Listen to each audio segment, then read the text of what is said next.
Muli na namang naungkat ang ugnayan ng ex-boyfriend ni Miss Universe 2018 Catriona Gray na si Clint Bondad sa may-ari ng Miss Universe na si Anja Crajutatip. At tila may update ngayon sa naging ugnayan nila noon. Ating alamin ang detalye. The Philippine Showbiz List presents, may namagitan ba kina Anja Crajutatip at Clint Bondad? From Catriona to Anne? Kilala si Clint Bondad bilang dating boyfriend ni Miss Universe 2018 Catriona Gray. Noong February 2019, kinumpirma ni Catriona na sila ni Clint ay hiwalay na matapos ang 6 na taon na pagsasama. Noong October 2019 ay nirepost ng trans-Thai businesswoman na si Anja Crajutatip ang larawan nila ni Clint sa kanyang Instagram account. Sa pagtingin sa Instagram account ni Anne, may iba pa siyang mga post na mga larawan na kasama si Clint. Sa caption, binanggit ni Anne na pumunta si Clint sa Thailand. Sa isa pang caption, nagpapasalamat si Anne kay Clint sa pagtanggap sa kanya. Sa pag-repost ni Anne ng larawan nila ni Clint, may ilang netizen ang nagtanong at nagbiro sa kanya tungkol sa posibleng ugnayan sa kanila ng hunky Filipino-German model actor. Gayunpaman, nilinaw ng Thai businesswoman na siya nagmamahal kay Clint bilang nakababatang kapatid lamang. Inihayag din ni Anne na mayroon siyang boyfriend at hindi ito si Clint. Anya pa, forever brother-sister daw sila ni Clint at sinabi rin niyang hindi raw niya type si Clint. Sinagot din ni Anne ang isang netizen na nagsabing siguradong pag-uusapan ng kanilang larawan ni Clint at inakusahan siyang baka pinagkakakitaan lang siya ng binata. Pero iginiit ni Anne na hanggang kapatid lang ang tingin niya kay Clint. Living with Anne. Noong July 2020, nagpahayag ng mabibigat na mga salita si Anne sa kanyang Instagram post na sawa na siya sa pagkakaroon ng psychopath at German sausage sa kanyang buhay. Mabilis na na-realize ng mga netizens na may kaugnayan kay Clint ang pahayag ni Anne. Tulad kasi ng viral Instagram stories ni Clint, may intriguing Instagram stories din si Anne, kung saan sinasabi niyang punong-puno na siya sa BS ng taong tinawag niyang Mr. C. Makalipas ang ilang araw, tuwirang pinangalanan ni Anne si Clint bilang taong tinutukoy niya sa Instagram post. Ayon kay Anne, hindi dapat bigyan ng pansin ang mga maintrigang post ni Clint sa social media dahil wala umanong katotohanan ang mga impormasyong maaaring ikagulat ng mga netizens. Ang tinutukoy naman dito ni Anne ay mga misteryosong clues ni Clint na pilit binibigyan ng interpretasyon ng mga netizens. Ilang araw kasi nag-trend doon si Clint sa Twitter dahil may inilunsad itong countdown kasabay ng pahaging na may ilalabas itong pasabog sa Instagram. Nagpatuloy lang si Clint sa pag-post ng Instagram stories, subalit wala sa anumang post ang nagbigay linaw sa kanyang intensyon o mensahe para sa publiko. Hindi maiwasang madawit sa issue si Miss Universe 2018 Catriona Gray na higit 6 na taong nakarelasyon ni Clint bago sila naghiwalay noong December 2018. Dawit din sa issue ang current fiancé ni Catriona na si Sam Milby. Dahil sa isyong ito, pinutakti si Anne ng batikos dahil sa umano'y pakikisawsaw niya sa issue. Sa puntong ito, inihayag ni Anne na sa kanyang pangangalaga si Clint at anya'y 9 na buwan na itong naninirahan sa kanyang bahay. Paglilinaw pa ni Anne, itinuturing niyang nakababatang kapatid si Clint. Hindi raw niya papayagang magtagumpay ang pang-iilusyon ni Clint sa mga netizens na nabibiktima ng mga misteryosong post nito. May mga nagtanong kung bakit sa pamamagitan ng social media ibinuking ni Anne si Clint kaysa sa pribadong usapan. Paliwanag ni Anne, gusto lang niyang bigyan ng leksyon si Clint. Sa huli, nag-post si Anne ang litrato nila ni Clint. Ang isa, base sa clean-shaven look ni Clint na throwback photo. Sa written caption dito, sinabi ni Anne na mabuting tao si Clint at nasanay manumbalik ang pagiging gentleman nito. May sumunod na litrato si Anne kasama si Clint kung saan mahaba ang balbas ng binata. Giit ulit ni Anne, I love my brother Clint and my family supports him in every way, but what is right must be right. The intimate pictures. Hindi man tuluyang inamin ni Anne na may namamagitan sa kanila ni Clint, ay hindi pa rin maiwasan isipin ng marami na may relasyon silang dalawa. Dahil noong August 2020, kapansin-pansin ang sunod-sunod na post ni Anne sa Instagram ng mga nakakaintrigang larawan nila ni Clint. May mga litratong nagpapakita ng kanilang intimate na sandali tulad ng pagiging pagkasama sa bathtub at isang larawan kung saan sila ay nakahiga sa kama. Bunsod nito, hindi napigilan ng maraming netizens na maging maintriga at magbigay ng iba't ibang reaksyon.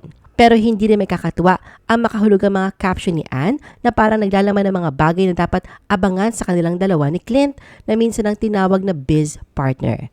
Ginamit rin niya mga katagang partners in crime at new production is coming soon. Dahil sa pagiging close ni Clint kay Ann, may mga kritiko rin na nagsasabi na binabayaran ni Ann si Clint kapalit umano ng kanilang ugnayan. Pagtatanggol ni Ann na hindi bayaran si Clint at kumikita ito bilang corporate talent ng kanyang kumpanya. Hindi rin nangimi si Ann na sagutin ang mga nagdududa sa sexualidad ni Clint. Bagamat maituturing daw na babae si Ann, isang trans woman, iginiit nitong walang mali siya sa kanilang turingan ni Clint. Anya, but between us, we are in the relationship of being brother-sister. Halatang humanga si Ann sa potensyal ni Clint kahit may mga pag-aalinlangan kung normal ba ang model actor. Marami kasing netizens ang nagtataka kung bakit panay ang pagbabahagi ni Clint ng weird at creepy posts sa social media.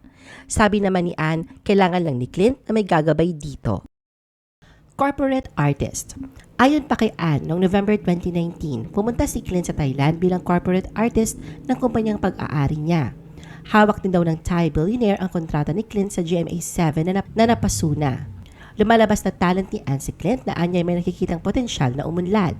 Punto pa ni Ann sa 5 taong partnership niya sa GMA7 at ABS-CBN, itinuturing niyang mahalaga ang kanyang pangako at dedikasyon sa dalawang nasabing TV network. Wala raw itong ipinagkaiba sa commitment niyang suportahan ang career ni Clint.